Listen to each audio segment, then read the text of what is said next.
부터 13절입니다. 창세기 12장 10절부터 13절입니다.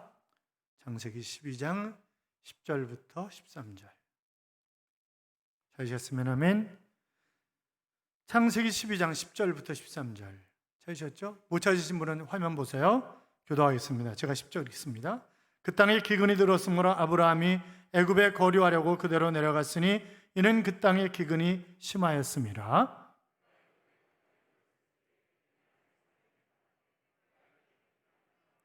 애굽 사람이 그대를 볼 때에 이르기를 이는 그의 아내라 하여 나는 죽이고 그대는 살리리니 원하건대 그대는 나의 능이라 하라. 그러면 내가 그대로 말미암아 안전하고 내 목숨이 그대로 말미암아 보존되리라 하니라. 아멘. 같이 인사하겠습니다. 주의 이름으로 잘 될 것입니다. 더 잘 될 것입니다. 끝없이 잘 될 것입니다. 아멘. 예배의 자리에 나오신 여러분, 하나님이 틀림없이 여러분과 동행하심으로 잘 되는 행복한 한 주간의 삶이 될 줄로 믿습니다. 휴먼 다큐멘터리 네 손가락의 피아니스트 시아를 아마 보신 분들이 많이 계실 거예요. MBC에서 오래전에 방영을 했었는데 이 희아는 태어날 때부터 손가락 4개가 전부인 거예요. 양쪽에 2개씩. 선천성 기형으로 막대처럼 늘 가늘게 붙어있던 2다리를 3살 때 잘라버렸으니까 발은 없습니다. 손가락만 2개씩. 대간첩 작전에서 척추를 다쳐서 하반신 마비가 된 아버지와 간호사 어머니 사이에 태어났는데, 그런데 이 아이가 이렇게 기형아로 태어나게 된 것은 어머니가 임신했을 때 임신인지 모르고 감기약을 많이 먹은 거예요. 그래가지고 결국 그녀는 선천성 사지기형 1급 장애인으로 태어났습니다. 하지만 그녀의 어머니는 손가락 운동을 시키기 위해서 5살부터 피아노를 가르치는 거예요. 사람들이 절대 어떻게 손가락 2개씩 4개 가지고 피아노를 하냐, 그건 있을 수 없다, 못한다 그랬지만 그는 할 수 있다고 믿고 아이를 피아노 훈련을 시켰고, 희아는 7살 때부터 하루에 10시간씩 정말 열심히 피아노는 그런 노력을 하는 것입니다. 그래서 그는 전국 학생 음악 연주 평가회에서 최우수상을 차지하게 되었고, 2000년 시드니 장애인 올림픽 축하 공연, 그리고 조수미와 협연으로 음악적 반경을 넓혀나갔습니다. 2005년도에 캐나다 세인트 막스 교회에서 연주회를 가졌는데 거기 있던 모든 사람들이 눈물을 펑펑 쏟은 거죠. 그는 이렇게 얘기합니다. 손가락이 10개 있었다면 아무도 신기하게 안 보았겠지요. 이런 몸으로 태어났기에 많은 사람에게 감동을 주지 않았나 생각합니다. 내 손가락으로 이렇게 할 수 있다는 것을 많은 사람들에게 보여주고 싶었어요. 손가락을 4개나 주신 하나님 앞에 감사합니다. 제 손은 아주 소중한 보물의 손이라고 생각합니다. 그렇게 얘기를 합니다. 자, 손가락 10개가 아닌 4개의 손가락, 그래도 4개를 주신 하나님 앞에 너무 감사하다는 거예요. 그러면서 할 수 있거든이 무슨 말이냐? 믿는 자에게는 능치 못할 일이 없느니라 라고 하는 그런 말씀을 붙잡고 불가능을 가능으로 바꾸기 위해서 무던히도 몸부림치는 삶을 살았고, 그는 결국 아름다운 역사를 이루어가고 있습니다. 사랑하는 성도 여러분, 믿음으로 사는 여러분에게도 불가능한 일이 가능으로 바뀌는 그런 역사가 일어나시기를 주님의 이름으로 축원합니다. 당시 가장 문명이 발달하고 좋았던 갈대아 우르에서 부름받은 그런 아브라함은 비록 본토 친척 아비집을 온전히 떠난 것은 아니지만 그래도 아버지, 조카 함께 떠났습니다. 그리고 그래도 살만한 도시였던 하란에 머물면서, 하란이 살만한 곳이니까 그곳에 모여서 아버지 때문에, 아버지 이름이 뭐라 그랬죠? 데라, 뜻이 뭐라고요? 지체하다, 연기하다. 그래서 지체된 삶을 적어도 5년에서 10년 동안 살다가 아버지가 돌아가셨을 때, 그가 75세 되었을 때 그는 이제 하나님이 지시하시는 땅 가나안으로 들어가게 된 것입니다. 그리고 그는 제일 먼저 제단을 쌓고 하나님 앞에 제사를, 예배를 드렸습니다. 그런데 이게 웬일입니까? 10절 보세요. 10절 같이 읽어요. 그 땅에 기근이 들었으므로 아브라함이 애굽에 거류하려고 거리로 내려갔으니 이는 그 땅에 기근이 심하였습니다. 아멘. 그 땅에 기근이 있었다고 합니다. 자, 아브라함이 약속을 따라서 온 땅인데 하나님의 부르심을 받고 온 땅인데 그럼에도 불구하고 기근이 있었습니다. 여호와를 위하여 단을 쌓고 하나님 앞에 제사를 드렸는데 그곳에도 기근이 왔단 말이죠. 여러분, 예수 믿으면 만사 형통한다라고 하는 것은 성경적인 말이 아닙니다. 주님의 관심은 우리가 세상에서 얼마나 잘 입고 잘 먹느냐, 얼마나 유명해지느냐, 그런 것에 관심이 있는 것이 아니라 우리가 그리스도의 장성한 분량에까지 성장하는 것에 하나님은 관심이 있으신 것입니다. 하나님은 우리가 하나님의 자녀라고 해서 고난을 면제해 주거나 핍박을 면제해 주지 않습니다. 주님이 이렇게 말씀하셨죠. 무릇 그리스도 예수 안에서 경건하게 살고자 하는 자는 핍박을 받으리라. 예수 잘 믿으면 핍박을 받는다, 그런 말씀을 하셨습니다. 아니, 하나님의 복음을 위하여 일평생 생명 걸고 충성했던 바울이 어떤 어려움을 당했는가 여러분 잘 알고 계시잖아요. 고린도서 11장 24절 이하에 보시면 유대인들에게 40에서 하나 감한매를 5번 맞았으며 3번 태장으로 맞고 1번 돌로 맞고 3번 파선하고 일주야를 깊은 바다에서 지냈으며 여러 번 여행하면서 강의 위험과 강도의 위험과 동족의 위험과 이방인의 위험과 시내의 위험과 광야의 위험과 바다의 위험과 거짓 형제 중의 위험을 당하고 또 수고하며 애쓰며 여러 번 자지 못하고 줄이고 목마르며 여러 번 굶고 춥고 헐벗었노라 그랬습니다. 하나님의 사람에게도 고난이 있습니다. 하지만 고난을 이길 수 있는 힘과 능력을 공급하시는 거예요. 우리에게 고난을 면제해 주는 것도 아니고 핍박을 면제해 주는 것도 아니고 다만 그것을 이길 수 있는 힘과 능력을 허락하시는 하나님이신 줄로 믿습니다. 자, 아브라함이 기근이 왔을 때, 인생의 위기가 왔을 때 어떻게 했어요? 10절에 보면 애굽으로 내려갔다는 거예요. 그러면서 그 땅에 기근이 심하였더라. 상상할 수 없는 그런 기근이 왔기 때문에 도저히 어떻게 할 수가 없어서 아브라함의 입장에서 그래서 내려갔다는 거죠. 여러분, 우리가 이런 질문을 던질 수 있겠죠. 말씀을 따라 믿음을 따라가는 길에도 고난이 오는가? 오늘 본문은 예스. 기근도 오고 고난도 온다. 약속의 땅에도 실패가 있고 믿음을 따라가는 길에도 얼마든지 어려움이 올 수 있다라고 하는 그런 말씀을 하고 계시는 것입니다. 자, 내가 믿음대로 살려고 몸부림쳤는데 직장에서 해고를 당합니다. 사업이 부도가 납니다. 자식놈이 대학에 떨어집니다. 엉망진창이 되는 것입니다. 내가 집을 팔았는데 갑자기 집값이 팍 오릅니다. 이게 환장할 일들이 막 생기는 거죠. 야, 차라리 아무것도 모르고 그냥 살았으면 그냥 그러려니 할 터인데 내가 그래도 믿음 따라 살려고 기도하고 몸부림치고 애써왔는데 이게 도대체 뭐냐 하는 그런 생각이 들 때가 있다는 거예요. 얼마든지. 여러분, 그러면 생각해 보세요. 아브라함이 만약 죽을 각오를 하고 그냥 가나안 땅에 머물러 있었다고 한다면 굶어 죽었을까요? 아니요.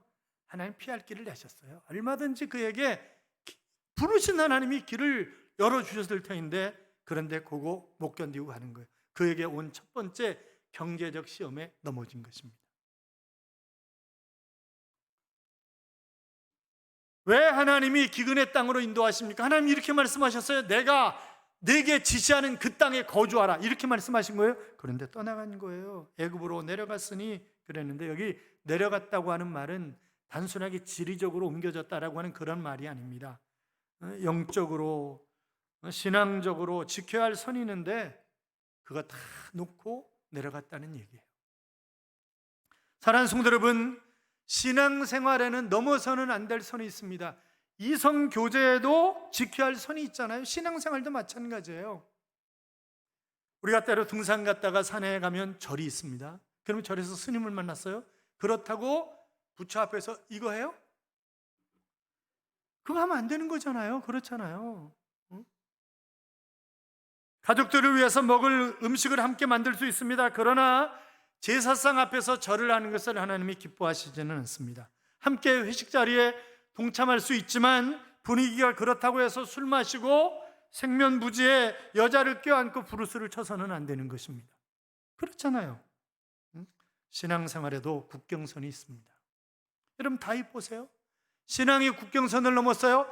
사울왕이 하도 자기를 죽이려고 쫓아다니니까 도저히 어떻게 할 수 없으니까 블레셋 땅으로 갔습니다. 그러면 이제 사울을 피해서 자유로운 삶을 살 수 있겠지라고 생각을 했는데, 아니 그런데 알아봐, 사람들이 저거 우리 장군 골리앗을 넘어뜨린 놈 아니야? 우리가 전쟁할 때마다 패하게 만들었던 그 장본인 다윗 아니야? 얼른 눈치채고 다윗이 어떻게 했어요? 침을 질질 흘리면서 손으로 벽을 벅벅 긁고 미친 인간인 것처럼 해가지고 위기를 벗어나는 그런 장면을 우리가 볼 수 있지 않냐 이 말이죠. 여러분, 아무리 힘들고 어려워도 신앙의 국경선을 넘어서는 결단코 안 된다고요. 하나님의 신실하심을 믿고 끝까지 견디면서 가는 것입니다.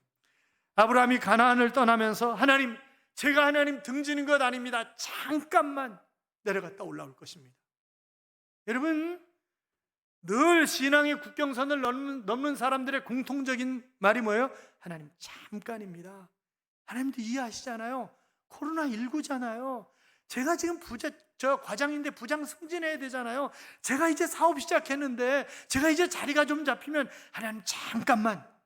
아니, 아브라함이 애국 가서 살려고 한 거 아니에요. 여기 거류했다 내려갔다라고 하는 말은 잠깐 있다가 올라온다고 하는 그런 말이에요. 그런데 잠깐이 되냐고. 1.4 때 저희 아버님 어머님이 황해도 사시다가 피난 오셨어요. 그 딸은 그냥 두고 왔어요. 잠깐 있다 올라간다고. 그런데 두 분 다 여기서 돌아가셨어요. 사랑하는 딸도 못 보고 영원히. 심한 기근에서 생존의 위협에 처한 아브라함은 결국 신앙의 국경선을 넘어 애굽으로 내려갑니다. 그런데 염려가 있는 거예요. 부인이 너무 이뻐. 아마 여러분 같은가 봐. 사라가 너무 이쁜 거야 이게. 그래가지고 11절 봐요. 11절 같이 읽어요. 그가 애굽에 가까이 이르렀을 때 그의 아내 사라에게 말하되 내가 알기에 그대는 아리따운 여인이라. 여기 아리따운이라고 하는 말은 광채가 날 정도로 화려하고 아름다운 여인이라고 하는 그런 말이에요. 그러니까 애굽 사람들은 갈색이거든요. 그런데 피부가 하얀 여인이 왔으니까 뭐 광채가 날 만도 하지. 그것 때문에 걱정되는 거예요. 그래서 내 부인이라 하려면 저놈들이 마누라 뺏고 나는 죽일 것 같다, 그런 생각이 드는 거죠. 그래서 12절에 보면 애굽 사람이 그들을 볼 때 이르기를 이는 그의 아내라 하여 나는 죽이고 그들을 살리리니 그럽니다. 그러면서 13절 보세요. 아내에게 이렇게 얘기해요. 13절 같이 읽어요. 원하건대 그대는 나의 누이라 알아. 그러면 내가 그대로 말미암아 안전하고 내 목숨이 그대로 말미암아 보존되려 하니라. 아멘. 아니, 내가 이런 영감태기를 믿고 여기까지 따라왔단 말인가? 사라가 그러지 않겠어요? 여러분 생각을 한번 해보세요. 아니, 지가 살겠다고, 목숨 걸고 아내를 지켜줘야 되는데 지가 살겠다고. 그렇잖아요. 가끔 그런 생각이 들어요. 아니, 정말 아름다운 여인을 부인으로 두고 있는 남편들이 얼마나 힘들까. 직장 나가고 출장 가고 이러면서 아내 때문에 걱정이 안 될까, 그런 생각도 하게 됩니다만 14절을 보면 애굽 사람들이 얼굴에 광채가 나고 아름다운 사라의 미모에 충격을 받습니다. 그리고 소문이 온 대신과 나중에 바로에까지 들어가는 거니까 바로가 누군지 알아봐라 그랬더니 아브라함의 누이라는 거예요. 남편이 없대. 아브라함이 누이래요. 들어와라. 그러자 아브라함한테 그냥 바리바리 안겨주고, 그때는 여자를 돈으로 주고 살 때니까 엄청난 비싼 값을 치르고 사라를 사온 거예요. 사례를. 그렇잖아요. 여러분 잠언 29장 25절에 보시면 사람을 두려워하면 올무에 걸리게 되거니와 여호와를 의지하는 자는 안전하리라. 차라리 하나님 의지했으면 안전할 터인데 염려하는 것 때문에 여러분 사람은요 생각하는 대로 돼요. 생각하는 대로. 주님 뭐라 그러셨어요? 내 귀에 들린 대로 내가 시행하리니, 이렇게 말씀하셨어요. 말도 잘해야 돼요. 사랑하는 여러분, 내 인생의 위기가 찾아왔습니까? 지금이 기도할 때입니다. 지금이 하나님께 더 가까이 갈 때입니다. 지금이 바로 나의 믿음이 어떤 것인가 라고 하는 것을 하나님 앞에 내놓을 수 있는 그런 때라고요. 자, 17절 보세요. 17절 같이 읽어요. 여호와께서 아브라함의 아내 사라의 일로 바로와 그 집에 큰 재앙을 내린지라. 아니, 바로가 무슨 죄가 있어요? 그렇잖아요. 누이라 그래서 남편이 없다 그래서 돈 왕창 주고 그리고 사왔는데 뭘 잘못했단 말이에요. 그러니까 이 인간 아브라함 때문에 지금 바로가 골탕을 먹는 거예요. 그 집에 큰 재앙이 내렸다는 거예요.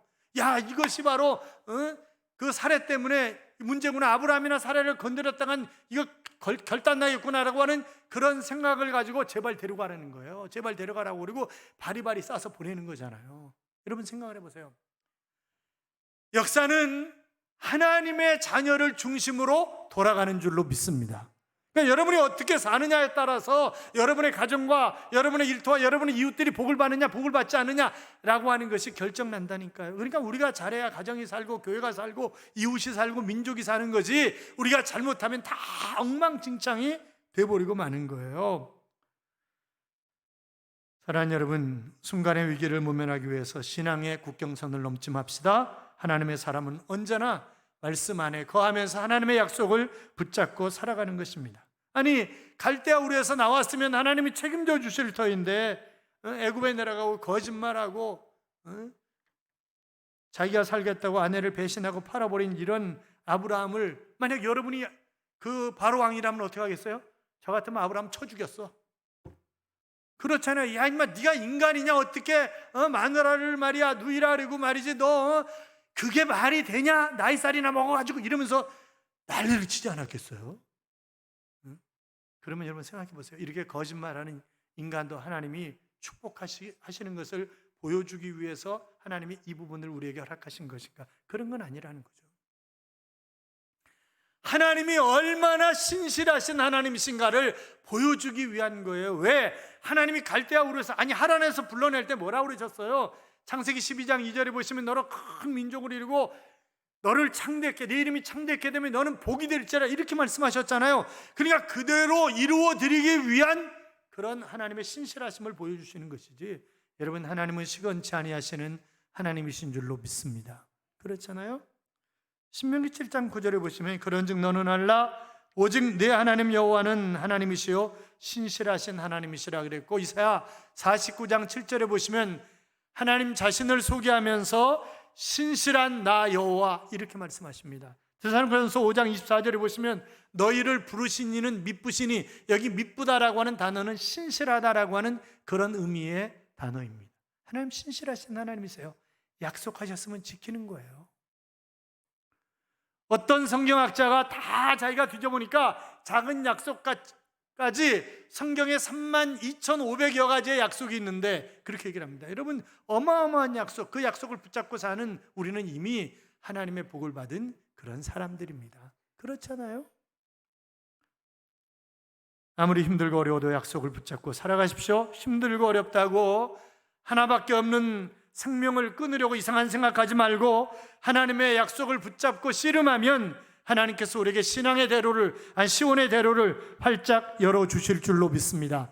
그래서 잠언 3장 5절 이하에 보시면 너는 마음을 다하여 여호와를 의뢰하고 내 명철을 의지하지 말라. 너는 범사의 그를 인정하라. 그리하면 네 길을 지도하시리라. 스스로 지혜롭게 여기지 말지어다. 여호와를 경외하며 악을 떠날지어다. 우리의 삶의 원리를 그렇게 말씀하고 계십니다. 여러분, 인생에는 두 가지 인생이 있어요. 하나는 역적 인생이 있고 하나는 역전 인생이 있습니다. 비슷한 것 같지만 정반대이잖아요. 우리가 조선시대 사극이라든지 이런 데 보면 만약에 배신을 하면 배반을 어떻게 돼요? 삼족을 멸해. 왕을 배반하면 삼족을 멸해요. 우리 왕, 우리 하나님이, 우리 왕, 우리의 구주가, 나의 왕, 나의 구주가 하나님이신데 그럼 하나님 배반하면 어떻게 해요? 역적이지, 역적. 그렇잖아요? 그런데 우리가 역전 인생이 되려면 믿음을 붙잡고 가면, 약속의 말씀을 붙잡고 가면 하나님은 전능하신 하나님이시기 때문에 우리의 인생을 반전시키는 거예요. 역적 인생에서 역전 인생으로 바꿔가는 것입니다. 사랑하는 성도 여러분, 혹시나 내 인생에 여러 가지 위기가 왔다 할지라도 걱정하지 마십시오. 수만 가지의 약속이 여기 담겨져 있습니다. 이 말씀 붙잡고 감으로 말미암아 위기를 극복하고 역전 인생을 살아가는 그런 귀한 하나님의 자녀들이 되시기를 주님의 이름으로 축복합니다. 축복합니다. 우리 같이 기도하겠습니다. 하나님, 지금까지 잘못 살아왔던 역적 인생이 이제는 하나님 약속 말씀 붙잡고 살아 역전 인생이 될 수 있도록, 그래서 늘 감사하며 하나님을 찬양하며 사는 삶이 우리의 삶이 될 수 있도록 같이 기도할까요? 살아계신 하나님 아버지 감사합니다. 하나님 뜻대로 주님이 사시길 빌고나며 여호와